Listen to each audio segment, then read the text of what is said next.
Hello दोस्तों, कैसे हैं आप सब। आशा करती हूँ आप सब अच्छे होंगे। फ्रेंड्स, मैं भी अच्छी हूँ।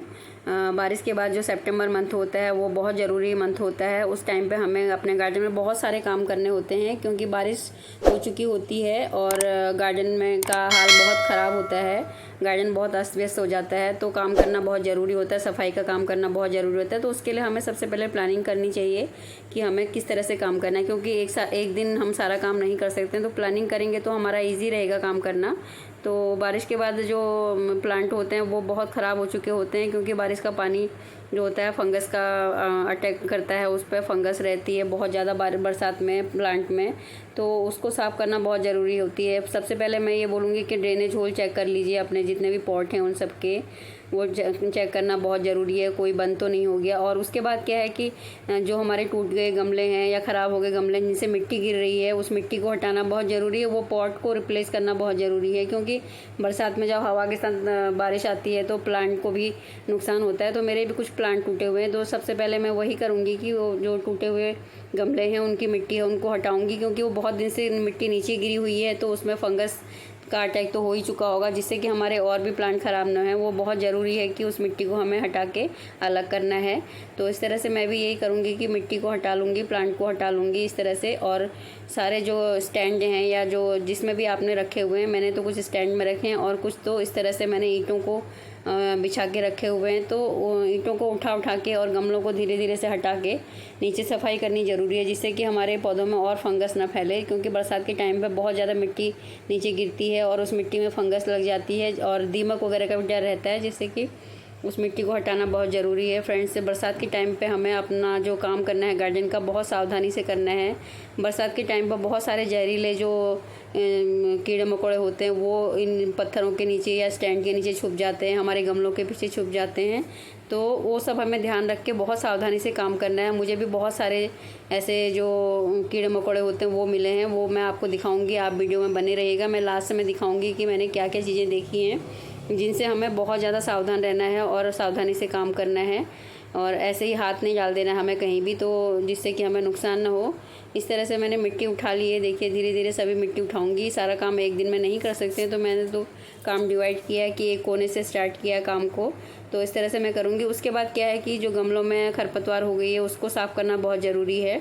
जो खरपतवार है उसको आप निकाल दीजिए, हल्के हाथ से निकाल दीजिए, या फिर कोई भी छोटी खुरपी ले सकते हैं, आयरन रॉड ले सकते हैं, उससे निकाल दीजिए। और खरपतवार निकालना बहुत ज़रूरी है, जिससे कि हमारे जो प्लांट हैं उनमें और भी उनको ग्रोथ हो अच्छे से। जो खरपतवार है वो हमारे प्लांट की ग्रोथ को रोक देती है। जो भी हम खाद वगैरह डालते हैं वो हमारे प्लांट को नहीं पहुंचने देते और खरपतवार में ही वो लग जाती है, जिससे प्लांट की ग्रोथ रुक जाती है। उसके बाद में क्या है, सभी प्लांट को आपको चेक करना है, जिनमें खरपतवार है उन्हें निकालना है। धीरे धीरे हल्के हाथ से गुड़ाई करना बहुत ज़रूरी है। गुड़ाई जो है प्लांट के लिए बहुत ही ज़रूरी है। 15 दिन में हमें एक बार करनी चाहिए, पर बारिश के कारण से हम नहीं कर पाए हैं, तो धीरे धीरे गुड़ाई करना बहुत ज़रूरी है। कुछ भी आप ले लीजिए, छोटी खुरपी ले लीजिए, आयरन रॉड ले लीजिए, या फिर कोई भी नुकीली चीज़ें ले लीजिए जिससे आप साफ़ कर सकते हैं।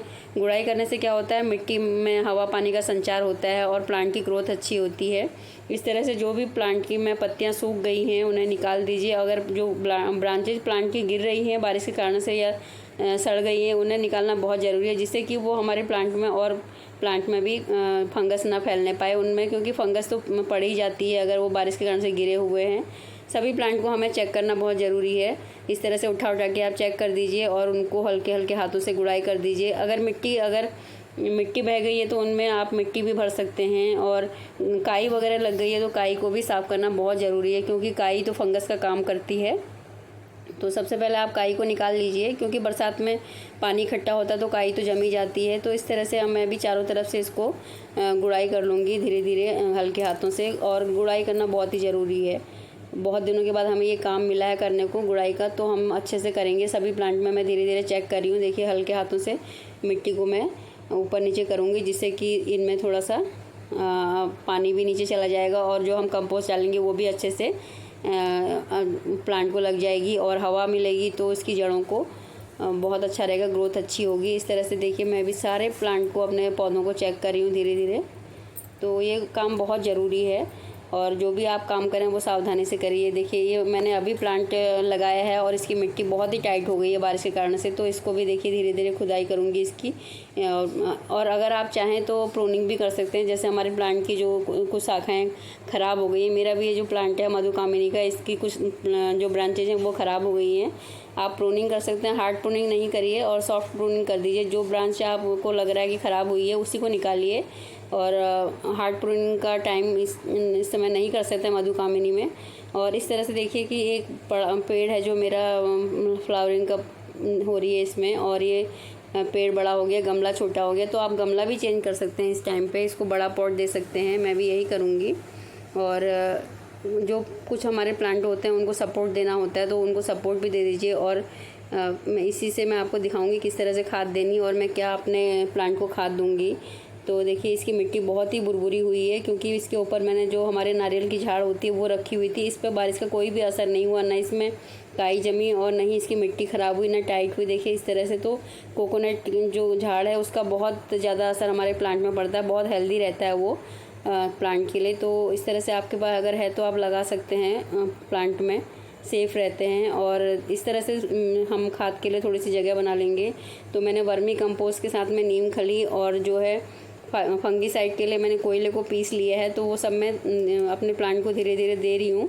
थोड़ी जगह बना के थोड़ा मिट्टी में दबा दीजिए और उसके बाद ऊपर से मिट्टी भी डाल सकते हैं, क्योंकि इसमें मिट्टी कम है तो ऊपर से मिट्टी भी डाल सकते हैं आप। और अगर इस तरह से आपको देनी है, चारों तरफ से आप थोड़ा थोड़ा डाल दीजिए और उसके ऊपर मिट्टी दोबारा से डाल सकते हैं। तो मैं भी यही कर रही हूँ। फ्रेंड्स, अगर वीडियो पसंद आए तो लाइक कीजिएगा, अगर चैनल पर नए हैं तो सब्सक्राइब करके जाइएगा। और अगर देखिए फिर उसके बाद इसको थोड़ा सपोर्ट भी देना है। ये जो है ब्रह्म कमल है, इस तरह से गिरता है, ये पत्तियों में होती हैं इसकी और ये गिर जाता है, तो इसको सपोर्ट देना बहुत ज़रूरी है। मैंने नीम खली और इसमें वर्मी कंपोस्ट डाला हुआ है, आप कुछ भी दे सकते हैं। और घर ये खाद ज़्यादा अच्छी रहती है, काऊ डंग भी दे सकते हैं। मैंने वर्मी कंपोस्ट मेरे पास था वो दे रही हूँ। और जो है कोयले को मैंने पीस लिया है, और जो फंगीसाइड के लिए मैं कोयले का और नीम खली का यूज़ करूँगी। आपके पास जो भी है आप वो दे सकते हैं। इस तरह से मैंने सपोर्ट दे दिया है इसको। आप भी अगर जो प्लांट को सपोर्ट चाहिए उन्हें सपोर्ट दे सकते हैं। आगे देखिएगा, मैं दिखाती हूँ आपको क्या मिला था मुझे। ये सेंटीपिक है जिसको कनखजूरा बोलते हैं। देखिए इस तरह से बहुत ज़्यादा जहरीला होता है, अगर आपको कहीं दिखे तो देखिएगा ध्यान से गार्डन में काम करते हुए। दोनों ये अलग अलग हैं, छोटे बड़े। फ्रेंड्स, वीडियो पसंद आए तो लाइक कीजिएगा। नई वीडियो के साथ फिर मिलूँगी, तब तक बाय बाय, थैंक